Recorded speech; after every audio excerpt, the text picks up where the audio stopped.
ഫൊക്കാനയുടെ New York metro region charity cricket bash 2025 press മീറ്റും kick ഓഫും നടന്നു. നോർത്ത് അമേരിക്കയിലെ 100-ൽ പരം അസോസിയേഷനുകളുടെ സംഘടനയായ ഫൊക്കാന അതിന്റെ റീജിയനായ ന്യൂയോർക്ക് മെട്രോ ചരിത്രത്തിൽ ആദ്യമായി നടത്തപ്പെടുന്ന ചാരിറ്റി ക്രിക്കറ്റ് ബാഷിന്റെ പ്രസ് മീറ്റും കിക്ക് ഓഫും കുട്ടനാടൻ റെസ്റ്റോറന്റിൽ വെച്ച് India press club of north അമേരിക്കയുടെ നേതൃത്വത്തിൽ നടത്തപ്പെട്ടു.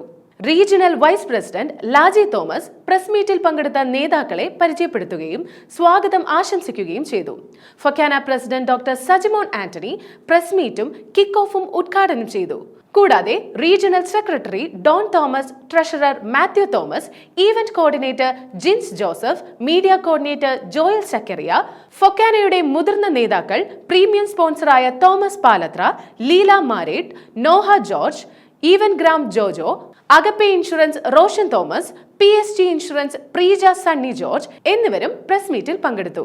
ജൂൺ 21 ശനിയാഴ്ച ക്വീൻസിൽ വെച്ച് നടക്കാനിരിക്കുന്ന ടൂർണമെന്റിന്റെ ഒരുക്കങ്ങൾ അവസാന ഘട്ടത്തിലാണെന്ന് ഭാരവാഹികൾ അറിയിച്ചു. ഈ ന്യൂയോർക്ക് മെട്രോ റീജിയന് നമ്മുടെ ഫൊക്കാനയുടെ സ്പോർട്സ് അക്കാദമിക്ക് ഒരു തുടക്കം കുറിച്ചു. അപ്പോൾ അതിന്റെ ഒരു ആദ്യത്തെ പ്രോഗ്രാം ആയിട്ടാണ് ഈ ഫൊക്കാനയുടെ ഒരു ഇന്റർനാഷണൽ ക്രിക്കറ്റ് മത്സരം വരാൻ പോകുന്നത്. ട്രൈ സ്റ്റേറ്റ് ഏരിയയിൽ നിന്നും 8 കരുത്തരായ ടീമുകൾ ടൂർണമെന്റിൽ പങ്കെടുക്കുമെന്ന് സ്പോർട്സ് കോർഡിനേറ്റർ ജീൻസ് ജോസഫ് അറിയിച്ചു. ടൂർണമെന്റിലേക്കുള്ള രജിസ്ട്രേഷൻ ഫീസ് തുക നാട്ടിലും അമേരിക്കയിലുമായുള്ള വിവിധ ചാരിറ്റി ഫൗണ്ടേഷന് നൽകുമെന്ന് ട്രഷറർ മാത്യു തോമസ് അറിയിച്ചു. പ്രവാസി ചാനൽ ബ്യൂറോ, ന്യൂയോർക്ക്.